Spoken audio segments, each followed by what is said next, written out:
Welcome to Wrestling in Mom's Basement.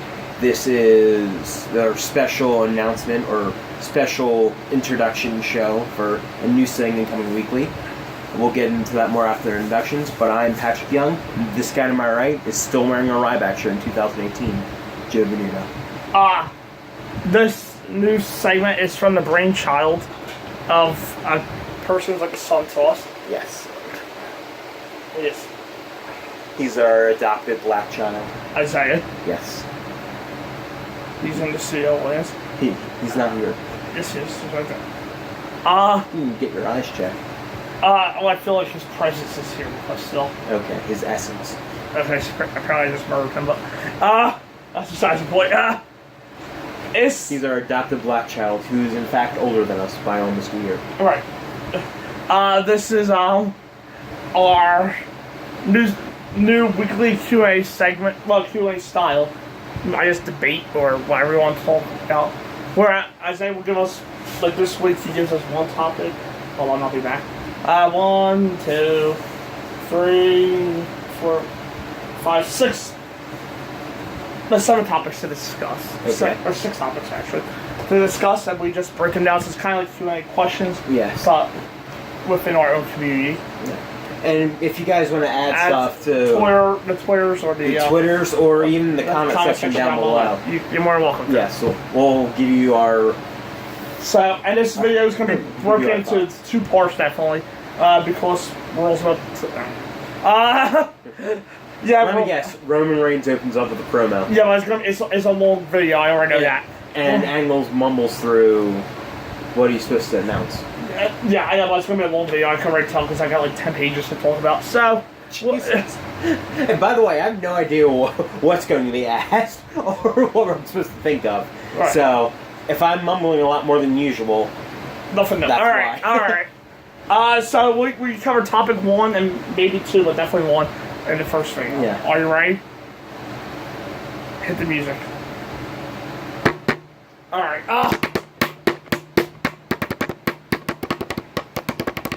I think they enjoyed that camera effect of a shaky cam. Okay, our first question has to do with a Bullet Club member. Okay. Or, not question. Yeah, I guess question. Is this statement logical to say, or crazy talk? This is coming from the mind of Isaiah. Okay. Cody Rhodes if he comes back to WWE, which he more likely will be, there's one WWE Championship run that lasts less than 4 months before never holding it again. So Cody Rhodes coming back, definitely just one, and then winning a WWE Universal Championship. But like, it's only holding for like less than 4 months before never holding it again. With how stacked the roster is between all 4 brands and then or 5 brands, and also with incoming other indie talents. Yeah.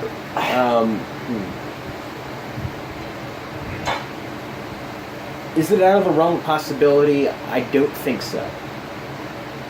Do I think it's likely to happen? No. You don't think he's going to come to champion at all? I'm skeptical of him becoming WWE champion. Okay. I do think he works better as WWE, and maybe I'm completely proven wrong. Okay. But I do think he has all the qualities to become a main eventer. Mm-hmm. But do I think WWE will book him that way? I don't really think so. And if so, it shows that this roster is very stacked. Right. Like literally, Finn Balor hasn't gotten his rematch. Right. And he could be arguably one of your biggest stars. Seth Rollins has the biggest reactions, and he's not getting WWE Universal title shots. Mm-hmm. Samoa Joe is arguably the biggest opponent for AJ Styles, and he hasn't gotten one yet. Mm-hmm. Yeah, they're probably saving it, but there's also behind Samoa Joe, there's also like Daniel Bryan, The Miz, Randy Orton whenever he comes back. I just think it's very bloated, and not saying it's out of the realm of possibility, but I don't think so. Okay. The more I think about him, Cody individually, I don't want to say that. I was going to say the less I'm sure about the things he's done, I'll tell you what everything he's done. The less I'm sure about that as well, like that. Cody was far from a failure in WWE, winning multiple tag titles and Intercontinental titles. However, he was one of those guys who swore up and down that he was beyond underutilized in WWE, and could be so much more if he was given a chance. And do you know how many people have said that over the years he was leaving WWE and never done anything with it? Well, here's the thing though, in Cody's case, he actually has pulled out off. Yes, he has. He's became a Hawkeye eye on the independent circuit thanks to a wish list, showing a variety of names that he wanted to face outside WWE. Cody went around the world wrestling almost every name on the list, including Kurt Angle, Adam Cole, Dalton Castle, the Young Bucks, and several others, not limited to wrestling various companies. Yes. Cody wrestled all over the world, mainly focused on the independent circuit, before moving to New Japan Ring of Honor full-time. He became the Ring of Honor World Champion, put together a heck of an act with his wife, Brandy Rhodes, who has only been ring announcer in WWE, and it turned out she has some solid charisma, and was a perfect choice to second Cody on his worldwide routes around the world. The high point of Cody's indie run came when he joined the Bullet Club, leading to a heck of a rivalry with Kenny Omega, the leadership of the team. Cody eventually defeated Omega at Supercard of Honor, turned the story into a more interesting battle than most thought was possible. The story also saw Cody become closer to the Young Bucks, forming a rare, powerful indie trio. The three of them decided to pull on the biggest independent wrestling show of all time, called All In, which will take place in less than 2 months. In other words, it's a good time to be Cody right now, and that doesn't seem to be changing anytime soon. But is that enough to make it work in WWE? I'm not sure about that. A major part of Cody's appeal is that he's no longer in WWE, and seeing what he can do about that. Cody did have a successful run with the company, but I'm not sure if that's enough to bring the interest level up high on to make him worthy of the WWE Championship spot. Just being the guy who left WWE and became a big star before came on back to the company is kind of a similar story other acts are going for right now. And there's no disrespect to Cody, but it's not like this is AJ Styles, who was the best wrestler in the world, or Omega, who has the reputation for wrestling the best matches in the world over and over. There's just Cody, who was fine to rolling out with the company, but never exactly, well, he set the ring on fire, but never had a consistent great match. I don't know, all over good performances. He's showing talent and has found an indie act that works like a charm, but that's a very different situation to having him be one of the top stars in biggest wrestling company in the world. There's a difference between wrestling and independent circuit with the Bullet Club behind you and being Cody, the guy who used to be a mid-level star. It's likely to start to such a push require. I don't think that's something that Cody become one of the top stars in WWE. And it's not impossible, and Cody being there again one day isn't going to surprise me. I'm here for smacking that. Yeah. Cody coming back. But I don't think it's exactly a big, hot story that will catapult him to the top either. I do see he is successful. You can already label him that. Right. He's arguably one of the most successful indie talents ever, because literally who has filled out a 10,000 seat arena. Right. But I think Cody will go down in history by his business prowess. Maybe not necessarily his main event title runs, but I think he'll be smart enough in the business to know to keep on promoting shows. He may get a future dollar with WWE. Right. In that aspect. But I think when history looks back at Cody Rhodes, I think that's all he'll be known more as a businessman. But do you see him back in WWE eventually? I do. Yeah. About 4 minutes left this roll. I'm about to put roll one in the background. I pretty much get the gist of what's happened. Yeah. The next question has to do with commentaries. Okay. I know. Okay. How do you fix the announce problems on the main roster? Do you remove people? Well, on the main roster, so Raw and SmackDown. Yeah. First off, I would go to 2-man teams each. Okay. Just adding the third person, I think, just muddles things a bit more. Like adding a coach. Coach really doesn't know what the hell's going on. I think he came back pretty cold to the company. Like, he may have once in a while watched a big show, but I don't think he knew all the facets of what was going on in the show. And I think Cole and Graves' chemistry together would be able to carry a 3-hour show. Then going to SmackDown, I would obviously I definitely take Corey off of SmackDown. Just hey, that for all your work here's a break. You don't have to work 2 shows a week. Byron Saxton, I think, is actually doing fairly well, considering. maybe you can talk about replacing him, but you don't necessarily have to. I think him and Tom would do absolutely fine for SmackDown. In a perfect world, I would add somebody like Morrow or Nigel. Right. But I think Tom and Byron could do fine on their own. Yeah. You can give me a call and drive to Arby's for $1 Coke float. So, We were good. Yeah, but the sound was good involved in the microphone. We were good. The problem here's the short version answer. I'll tell you, Vince McMahon is going to retire from wrong things for reasons that continue to elude me. Vince loves hearing one specific kind of commentary, with the announcers being characters with personalities instead of having them just hold a match with basic face heel dynamic. I started to agree with similarly because the announcers are busy trying to get something else over. They focus on a match. You know, the thing that fans are likely trying to watch. The whole issue comes down to the simple fact that announcers aren't focused on the show. Commentators, especially the lead play-by-play announcer, Michael Cole, on Monday Night Raw, Tom Phillips on Saturday Night Live, are supposed to be neutral and right in the middle. They signed up someone on their side as a color analyst, whose job description is right in the title, how color for shows. That makes sense in theory, but as is the case with WWE, they don't know how to pull back on the rings. Yeah. Commentary booths had to go for some personality. You can't just have people list off moves like a radio commentator. Though Joey Styles is considered great for doing basically the guy's accent. But there's a fine line showing the personality, between show personality and having that personality, being treated as something more important than what it is going on the ring. I just thought that having sold the WWE's round annoying, especially when there are jokes on the commentators are on them. Case in point, I wanted to look up some bad commentary for wrestling, and this happened at one point during Monday Night Raw. Titus O'Neil and Jerry Lawler and washcloths. Oh yeah, I remember that. Yeah. Okay. Why is this your asshole? That's the problem. One night the two of them got into discussion of washcloths, and it became a running joke for a few weeks. Now, if you haven't heard that discussion, all you have is Lawler randomly talking about a washcloth during the match. Make him sound like an out-of-touch old man. Why that was going, someone was going to the ring like Alice do was just unthinkable, which is another major commentary issue. For some reason, WWE seems to think that commentary needs to be told about every other thing that goes on. I don't know what they're saying.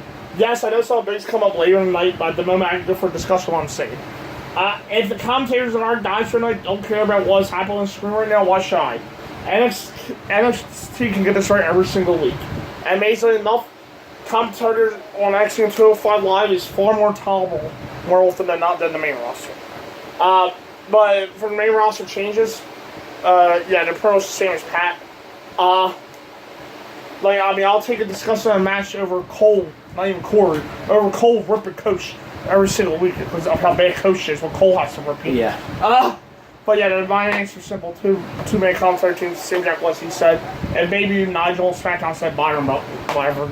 Yeah. Whatever, Nigel's already on 205 Live at NXT, and probably NXT UK too. So no need to overwork Nigel either. There's silver cap and roll. We have time for one more in this video. Alright. And then part 2 will be up later. Maybe even during roll, during the commercials. Who knows? We can film it. How accomplished will AJ Styles be if he earned the WWE about 10 years earlier?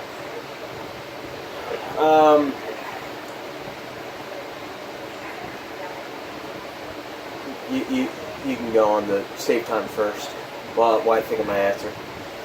Now, that's going to be fun, and the answer might surprise you. The answer is he won't be nearly as accomplished or successful, really.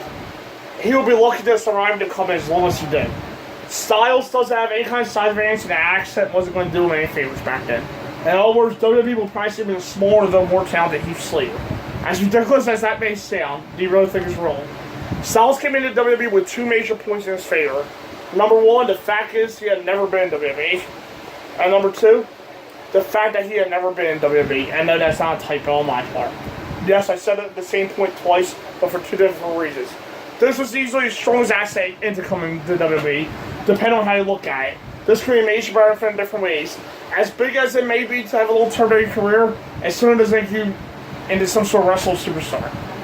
There are two ways to look at it. Never been in WWE. That's why I said it twice. And I'll start with the more important one. He didn't learn to wrestle and get stuck with the WWE style. If you follow wrestling outside WWE, you know there are different styles of wrestling. Many of which you'll never see WWE wrestlers use. If you learned your craft down WWE developmental, as some may have, which has become more and more common, you're only going to know that you can be taught from the coaches there. Now, that's not the worst thing in the world. That you have a bunch of incredibly talented, knowledgeable coaches on the training staff in WWE's developmental. However, the WWE developmental system, at least the one now, is very much a controlled environment. Instead of learning on the job in front of people around the world, you're mainly in the performance center and from the face of the floor only. That's where AJ was different. NWA, Wildside, Impact Wrestling, Ring of Honor, New Japan Pro Wrestling, Gorilla, and countless indies. That's where Styles learned his craft for about 15 years before he made his way to the WWE. How many old kinds of wrestlers against so many different wrestlers they encountered and learned from over the years? It turns you into a much more complete performer because you had to learn what works for him if you saw a crowd. What you do to go over New Japan isn't the same as what you would do in England or Georgia or New York State. Therefore, when AJ came to WWE, he was one of the most well-rounded performers in the world. If you can do the same stuff as everyone else, you're not going to stand out from the pack. On the other hand, if you can do things that no one else can do, people are going to want to see you because AJ can mix things up to get entertaining. He can wrestle a high-flying match, or a brawl, or a mat-based match with some combination of all of them. That makes you more versatile, and the best way to learn that is to wrestle around the world and absorb all the different styles out there. In addition to never working for WWE, the other major reason why AJ worked so well is because he had never worked for WWE. This was a little more simplistic. Fans wanted to see AJ come to WWE because they had followed out for so long. There was anticipation built, and fans immediately started talking about all the matches that AJ caught and wondering how far he would go on the grandest stage of them all in WWE. It's such a built-in advantage, and AJ knew how to make it work. He debuted in the Royal Rumble, made a big splash. He had a good few Chris Jericho and his feud with Roman Reigns for the WWE Championship less than 4 months after he debuted in some great matches. Do you think it happens if he doesn't have a background reputation that built up over the years? It's a built-in advantage and a major reason why he's such a big star. He did the work earlier in his career and now he's paying off at WWE. I can't imagine Styles would be a complete failure in WWE though, due to pure talent alone. Even if he had come up through developmental and not had all the success he had elsewhere, he will at least do something new on the big stage. However, he never will reach the heights that he ever reached as he took a completely different route to get here. That's not a bad thing. It's really a chart for him, making AJ one of the biggest stars in the biggest company in the world. I do mostly agree with you. I don't think AJ Styles would be the same in WWE as he is now had he been in WWE 10 years ago.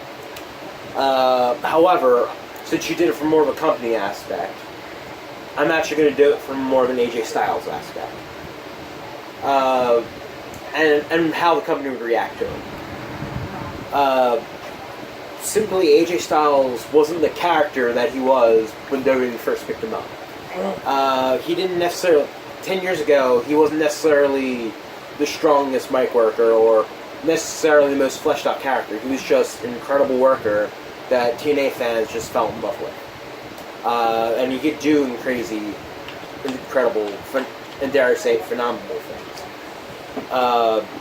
But it wasn't necessarily until either very late in his TNA run, and even going into New Japan, where his character work wasn't necessarily there for what WWE would like for a superstar to have.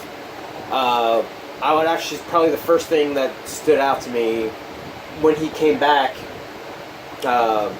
in 2013, when he was that darker biker character. Right. We probably all wanted to see the phenomenal AJ Styles, like we remembered him as a TNA fan. But he at least showed range that he can go into this different area and play something different than what we had seen before. And even then, when he started to lighten that character up a little bit, we got glimpses of what AJ Styles would be as a part of the Bullet Club in New Japan. I think that experience helped him. That experience either got something out of him that WWE would benefit from later on, that he wouldn't have had going into WWE 10 years before. Even when he was offered the developmental deal, like in 2002, AJ Styles would have been completely different. Just his in-ring style would be different. He would be more of a WWE style instead of someone who stands out now as having a different sort of offense compared to just what WWE bangs out at that time and even now. That's why a lot of the indie guys are so popular in NXT. And also, actually not also, and again, AJ probably wasn't necessarily ready for it at that point.